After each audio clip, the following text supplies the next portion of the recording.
Yeah, no, he's admitting it. A stunning admission just occurred on the Senate floor.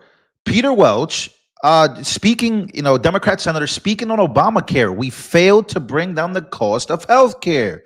There it is. It's their issue. And now they're begging Trump to clean up their mess. He's admitting it. He's admitting everything. And then, you know what the crazy part about all of this is? Airports are beginning to be shut down. Air traffic controllers are not getting paid. We got chaos hitting the streets. We got chaos hitting the airports, right? It's pretty wild what's going on. We are on day, 38, 36, 37. This is crazy. So he's going to admit this. And then Chuck Schumer had the nerve to say, we're ready to negotiate. But what he's asking for is absolutely crazy. Take a look. I owe you an answer on why it is I'm standing here today asking to extend something that was temporary. And here's the reason. We did fail to bring down the cost of health care. Oh, hello. This is your mess. This is their mess. He's admitting it right in front of the world, right in front of everybody, as we look crazy as a country not reopening the government. But again, Speaker Johnson spoke about that. Let's be clear. The Democrats want a 1.5 trillion counter proposal. It was pure insanity. That's what they did today. Chuck Schumer got in front of the world, and he again went back to the $1.5 trillion counter proposal. That again, it's wild. He was begging this morning. So this is what he said. Breaking to reopen the government, Chuck Schumer demands Republicans pass the Obamacare subsidies for 1 year and commit to negotiate. This is dangerous. Setting up health care as a midterm issue for the Dems. Republicans can do anything they want with Obamacare if they nuke the filibuster and listen to Trump. So Trump is calling to end the filibuster. We got to talk about that. Trump has called to end the filibuster, and he proposed it in a meeting with the senators today, right? He went down there, he spoke to them, and he said, this is the way that we could do this. And again, Chuck Schumer is playing a very dangerous game here. So here we go. So, but what are rhinos going to do? Are they going to end the filibuster? Well, what's going to happen? So here we go. So here is Speaker Mike Johnson. But when we say the 1.5 trillion, that is the actual counter offer that they put on paper and filed in the Senate. It is still sitting over there as their counter proposal. 1.5 trillion in new spending on a 7-week stopgap funding measure. I mean, it's just madness. And included in that, yes, go read the bill. They want almost $200 billion to be returned to health care benefits for illegal aliens. They want to send all these billions of dollars back over to foreign countries for social spending in other countries. They wanted to restore $500 million to the Corporation for Public Broadcasting. All these things. And in that proposal, amazingly, shockingly to us, they put it on paper. They want to repeal the $50 billion rural hospital fund that Republicans worked so hard to get signed into law July 4th. So it's just a mishmash of priorities and things that different Democrats are claiming. That illustrates the very point. This was never about one particular issue. They just wanted to show a fight. They wanted to look tough to the Marxist rise in their party. And remember this, Chuck Schumer and Hakeem Jeffries are both New Yorkers, right? We all just saw what happened in New York City. Mamdani is all the rage now, and the young communists are uprising, and that scares the old guard Democrats in Congress. And so they were afraid they'd get a challenge from a Mamdani disciple in their next election cycle. And Speaker, that is what all this is about. So that's what it's all about. It's the fact that Mamdani and that side of the party, the Democratic Socialists, are on the rise. They just won big in New York City, and these old guard Democrats are all folding up. So there's a huge infight already going on there, which is why you see the government shutdown, or part of it, a huge part of it. So ending the filibuster, Trump decided to, say, we can get all over this. We can go and forward my agenda if we just end this big process of the filibuster. So here's exactly what Trump said about the filibuster. And I want to kind of just go into this, because even if you agree or not to end the filibuster, this is what can get done if you end it. Get rid of the filibuster, says Trump. Voter ID requirements, no cash bail, no men and women's sports, no welfare for illegals, which is all pretty much a huge part of his agenda. It's been 9 months. None of this has pretty much gone through. So if you end the filibuster, which again is a dangerous game to play, you do get these things done.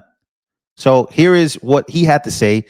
And again, of course, the Rhino senators, Rhino Republicans did not want to hear this. Here's some of the things that we pass if we terminated the filibuster. Voter ID, no mail-in voting, no cash bail, no men and women's sports, no welfare for illegals. You could go on and on. This is 2 pages of things we'd do if you did that. Without it, I don't know that you pass anything because you can't deal with them. They're really irrational. They really are. But I was happy to see that a tremendous liability to this country, a woman that made herself rich in this country, Nancy Pelosi, has quit. And she'll be out of here pretty soon. And that I consider that to be a great asset for America. So Trump is pretty much making the call. Hey, let's pull the trigger on this. We have to, because this was the Democrats' #1 play during the fact that during when they had the House and the Senate and the White House. One of the things that he has been talking about for the last couple of days more intensely is getting rid of the filibuster. That's actually something that you wanted to do when Joe Biden was president and things weren't getting through the Senate. Look, is that an area where you agree with him? We don't need a procedural fix at this point. So you wanted the filibuster to be ended when Biden was president, but now, no. You know, I'm not in the Senate, so I've got no say in that. But he wanted it. And now he doesn't, because so you see the hypocritical stances these Democrats have, whether they're in the Senate or in Congress. You know exactly the type of motivation that they have behind why they say what they say. So things get very much more interesting and take an even crazier turn today, because I saw this and House Democrats are so funny, right? This is the saddest part about being a Democrat in today's time. The way that they lie is actually pretty crazy. So going back to the government opening and Republicans and Democrats, House Democrats say your daily reminder that Republicans control the House, the Senate, and the White House. They could reopen the government today if they wanted to. They say this because they expect you to believe it. You being Democrats or independents or people that aren't really day-to-day keeping up with politics. The way that they look at it is, hey, airports are being closed down. All these bad things are happening. And we know that Trump is in control. Many people who don't know much about politics, that's how they look at it. They look at, hey, Trump is in office. Republicans control the House and the Senate. How in the world do we just, how are we not open? So Democrats use that because they know people are ill-informed. But this is a quick reminder that you need 60 votes in the Senate in order to get this done and get it passed. The Senate needs 60 votes to pass a bill. That is Democrats telling you exactly for years to years how it is and how you get these bills passed through the Senate. These days, you need 60 votes for everything. You need 60 votes. Requires 60 votes in the United States Senate. But in the Senate, you've got this rule where you got to get, these days, 60 votes. You need 60 votes to get major things done. 60 votes, and you can block it with 40. The United States Senate, you've got to have 60 votes for everything. You still have to deal with 60 votes. You need 60 votes to pass a law in the Senate. 60 votes to get anything passed. You need 60 votes? You need 60 votes. We need 60 votes. So again, you get where I'm going with this, right? You get where I'm going with it. They have told you before exactly the way to reopen the government. So it's not that because Republicans control the House, the Senate, and the White House, the Congress. It's not, you guys get where I'm going with it, right? So it's sad, but this is the truth. And what's happening here is that FAA is targeting 40 major airports. Full list of cities are about to get grounded. The Federal Aviation Administration just handed airlines a shutdown death sentence. 40 airports lose 10% capacity starting Friday as the 36-day shutdown grinds aviation into chaos. Major hubs getting slashed: Atlanta, Boston, Charlotte, Chicago, Dallas, Detroit, Houston, Las Vegas, Houston. I'm very close to there. So again, it's pretty crazy how, hey, I've seen it. This is chaotic, but they know this. Controllers have missed their paychecks. Now passengers are going to start missing their flights. Thanksgiving is 14 days away. This is what it looks like out there. This is what it looks like.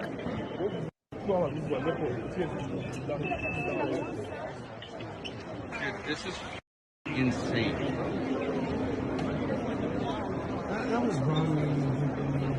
This is the air. I can't even go nowhere if I wanted to. I really can't go anywhere if I wanted to, because this is the airport that I would be flying out of. So again, I'll leave you with a word from, of course, John Kennedy, Senator John Kennedy, speaking about this. And Trump also called out Rand Paul. Rand Paul has been one of the people who have been, again, on the Democrat side. I don't know why.